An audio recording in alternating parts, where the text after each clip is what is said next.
How's it going, everyone? This is Paul Garcia of thespotupshot.com. So I'm here to go through a quick video on the Spurs through 30 games now that the Spurs have completed 30 games this season after their loss on Christmas Day to the New York Knicks. So let's go ahead and begin by looking at the numbers. So the first part of this video is I want to go through the Spurs, where they rank across the league on both offense and defense, where they're at. And as you can tell on the left side, I have the Spurs through 20 games. So that was as of December 2nd when they completed their 20th game of the season. And now today, as I mentioned, I'm recording this the day after Christmas on Boxing Day, which is December 26th. So that's where on the right side is where I'm going to mainly focus on the data, but I will reference some of the numbers from the 20 game mark just to show the either improvement or decrease in certain areas. So overall, offensively, the Spurs have made a slight improvement. Offensively, they've moved from 19th as of the 20 game mark to now 17th. So, 2 places below league average. In terms of their scoring per 100 points per 100, they're actually scoring less, but ranking wise, that's actually an improvement. And then defensively is where we've seen the slippage from the team, and the players have noted this. The coaching staff has also noted this. They went from the 13th ranked defense earlier by the 20 game mark to now the 17th ranked defense. So again, their numbers defensively do continue to dip a little bit, and we're going to talk about some of those reasons, in these different segments. So let's look at the good stuff on offense and defense. So first, top 10 areas where offensively where they're at.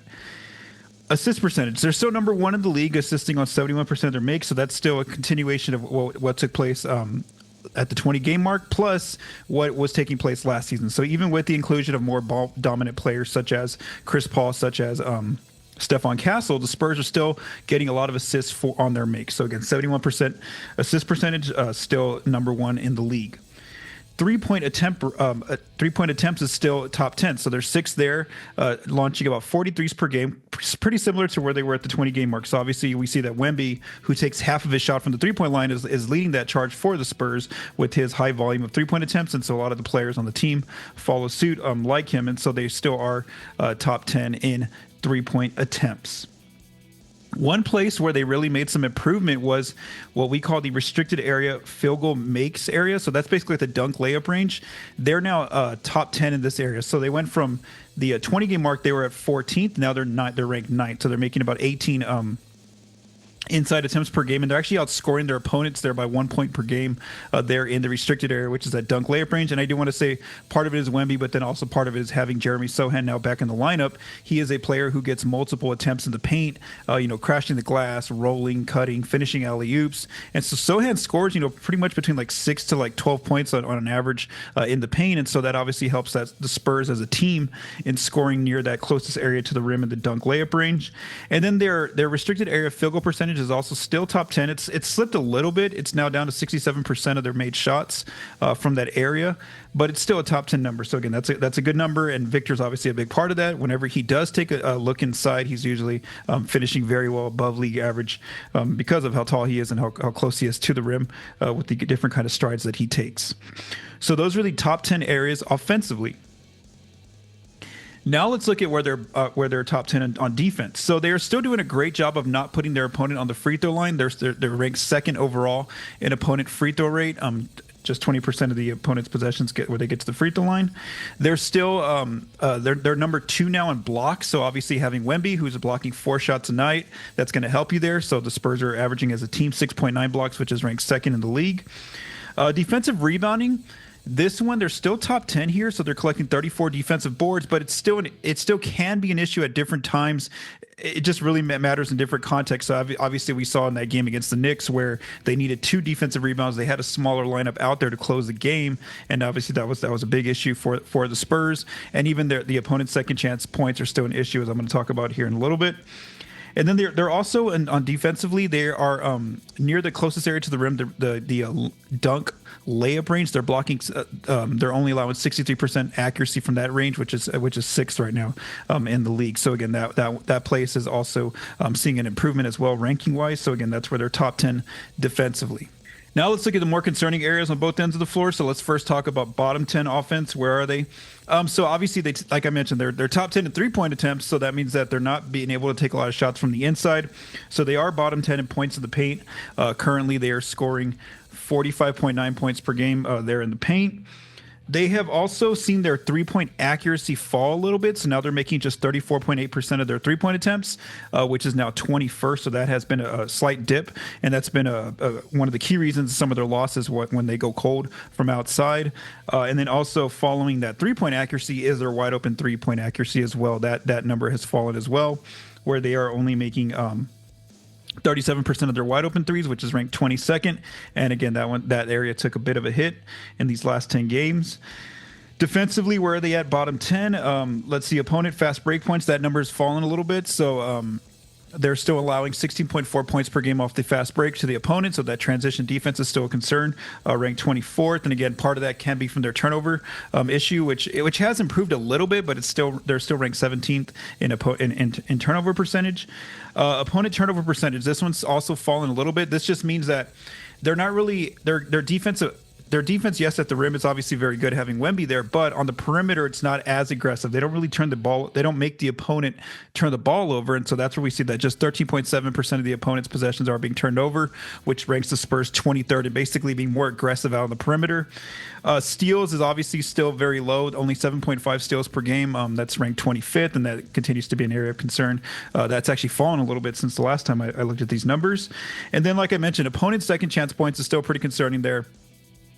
Teams are scoring 14.8 points per game on opponent's second chance points, ranking the Spurs 26th in that area. But again, those are some of the areas where the Spurs are now bottom 10 defensively. And obviously, like I mentioned, a few videos ago or podcasts ago, that obviously the Spurs need to keep their defense in that closer to that top 10 range, or at least right outside of it, and not fall back into being a bottom 10 defense like they were last season.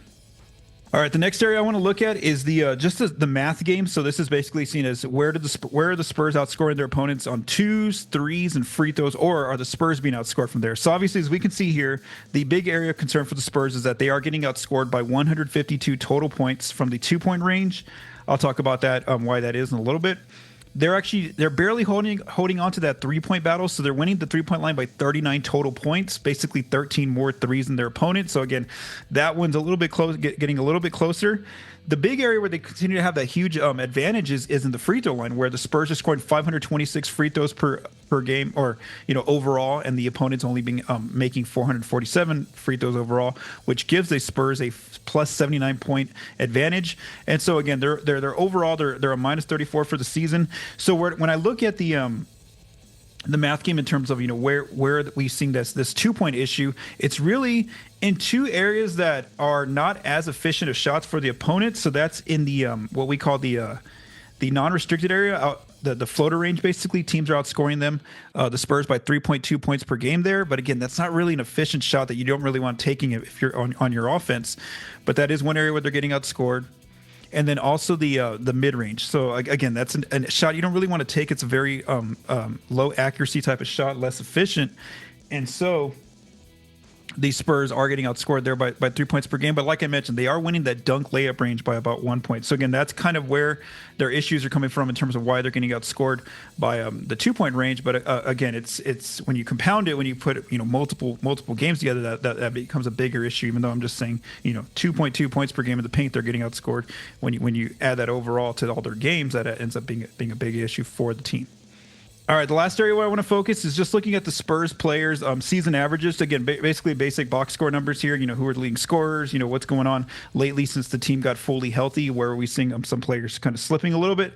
So on the left side, I have their season averages for the season, the players. And then on the right side, I have just the last 4 games, because that is when the team has gone to a new lineup of having different starters in there, plus a smaller bench unit there off the bench. So let's first begin on the left side and look at their leading players here. And then I'll talk about the charts below in a little bit. So Wemby, of course, is their leading scorer for the season. He's averaging 25 points per game, 10.2 rebounds, 3.9 assists to 3.6 turnovers, along with 1.1 steals and 4 blocks per game, leading the league in blocks. Devin Vassell, he's now played in 15 games since returning from injury. His minutes restriction does look like it's come off. He's gone over the 30-minute mark in a few games now. He's averaging 15.7 points per game, so obviously still adjusting, not quite closer to that 20-point game score that he was last season for the Spurs. So as I'm going to talk about a little bit, he's kind of finding his way as well. Jeremy Sohan, since coming back from injury, has obviously been very stable for the Spurs. Really doing a great job, like I mentioned, scoring more so off the ball. Rolling, catching lobs, crashing the glass. So he's averaging 15.1 points per game for the Spurs, making 54% of his shots and 8.4 rebounds. Julian Champagnie has now so his averages are at 12.4 points per game, but I'd rather look to the right side now for Champagnie because we know that he's going through an adjustment as well, where he was a starter who got a lot of different shot attempts, especially from outside, but now he's going to be coming off the bench now that Vassell's starting. And so we do see that off the bench, he's scoring 9.8 points per game right now in these last 4 games. Still shooting the three ball pretty well, 41% accuracy. But again, his volume is it's going to go down now that he's coming off the bench. So eight shot attempts, and he's mentioned how it's an adjustment for him learning how to find his spots now with these new players on the bench unit. He was obviously getting a lot of his made shots off Chris Paul passes, and now that he's not sharing the floor with CP3 as often, that's going to be an adjustment for him to learn, like where Stephon Castle finds him or Trey Jones or some of the other ball handlers out there in the second unit. Keldon Johnson is one of the players I do want to mention here. So Keldon, normally the Spurs are banking on getting about 11.8 points per game from him, a double-digit scorer. He's taking about almost 10 shots a game, but he is one of the players who's really having difficulty finding that aggression, when to attack the defense, when to get more involved. And so obviously we know that, from the outside, he's just had a tough time shooting the three ball all season. He's only making 28% of his threes this season. And so if he doesn't have the outside shot going, which is where a lot of the players get their shots because Wemby's creating for them, Chris Paul's creating for them, Stephon Castle, those players, then Keldon's having a tough time here figuring out where to get aggressive. And we see that here in the data where he's only taking 7 shots a game off the bench right now in these last 4 games, making 45% of them, so scoring just 7 points per game. And we have seen his minutes now start to get slashed as well. I know that it says his season average in these last 4 games is 22, but we saw that he played less than 20 minutes in that Christmas loss against the Knicks. So again, Keldon is one of those players to kind of keep an eye on and seeing how he adjusts to this new bench, to this new second unit role, should I say. He's been out coming off the bench all season, but he has new players now playing alongside him, and that's been an issue for him trying to figure out his way there. Stephon Castle, we would expect obviously that now that he's going to the bench as well, that he's going to have a slight dip in scoring. So his season average is 11 points per game, but we're going to look more so at that 9.5 points per game. He's still staying aggressive. The Spurs are still kind of letting him run the offense with the second unit, but his efficiency is obviously still something to watch. That's one of the areas where it's impacting him a little bit. And we have seen that in multiple games now. He's not playing in fourth quarters or crunch time for the Spurs. Who else here? Harrison Barnes is a player who's having a tough time right now. Kind of going through a spell of not getting as many shots or making as many shots, should I say, right now as a starter. So he normally averages 10 points per game for the season, Harrison Barnes, but right now he's down to averaging 4.5 points in these last 4 games. And like I mentioned, it's more so about for him, it's about his accuracy is just gone right now. So he's only making 26% of his shots on the floor and making just 15% of his threes. We know that he usually makes about 47% of his shots from the floor and about 41% of his shots from 3. And he, too, has seen a huge minutes decrease. He's normally averaging almost 28 minutes a night.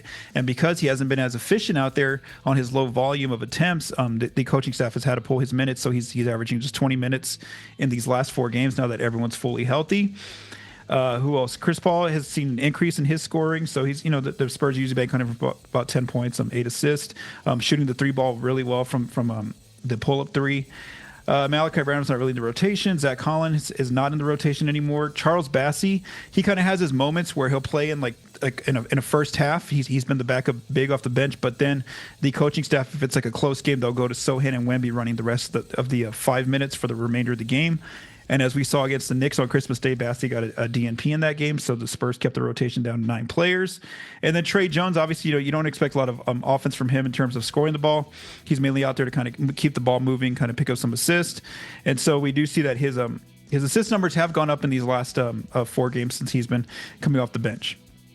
So again, that's just a quick rundown on the some of the players' averages, and obviously, Wemby's been going off here. He's had two different 40-point games in the month of December. We see that he's averaging 35 points per game right now in these last 4 games since the entire lineup got back on the floor together. He's launching a bunch of threes, making them pretty well, 44%, getting to the free throw line more often in some of the games. There's been some games where he's made 10 free throws, so he's getting to the line 7.3 times per game right now, and then of course, making over half of his shots. So Wemby obviously has been a big factor for the Spurs in these last 4 games, obviously, because he got the Western Conference Player of the Week. All right, so what I want to do now in this last part here that you see is these little pie charts. This is actually the Spurs' players' usage. So I have first the starters for the season, and then I have the bench unit for the season on the left and right side, and then right below that is the usage numbers for the last 4 games. Because again, a lot of these players, they're adjusting to different roles now that the entire lineup's fully healthy, and there's different rotations going on. All right, so let's begin with the starters. We're focusing again on the left side here of the screen. So Wemby obviously gets the highest usage, which is accounting field goal attempts. It's accounting getting to the free throw line, assists, turnovers. So basically getting to control where a lot of offensive possessions end with him. So we do see that Victor's has the highest usage, which is expected. We've seen that his usage has actually increased in these last 4 games since the full team is fully healthy. That you see that big part of I don't have the numbers in front of me, but he's definitely seen a huge increase. Devin Vassell is one of the players who's kind of adjusting, like I mentioned, where normally his usage is about, I think, like 20 or 21%, but now with Wemby having these big nights, it's been a little bit tougher for Vassell to figure out exactly when to insert himself and get a little bit more aggressive, is what we see here. Sohan, again, his usage stays pretty much the same, where, like I mentioned, he basically plays off the ball pretty well and makes himself impactful. We have seen Harrison Barnes, despite what we see here is that his like I mentioned, his usage has actually gone up in these last 4 games, but his accuracy has gone down, and so that's where we see that Barnes is getting a little bit a few more attempts than usual and getting his place in the offense a little bit larger. But his numbers have started to decrease. And then Chris Paul, of course, he starts a lot of possessions with the ball in his hand, gets the players into their sets, figures out who he's passing to. But the possessions don't usually end for him. He usually picks his spot. So again, he stays, his usage is usually pretty low when he's out there on the floor. Now, when we look at the usage of the bench players, so we see that obviously, like I mentioned, Stephon Castle, whether he's starting or coming off the bench, he's getting his chance to run the offense a lot, have a big mark on the game.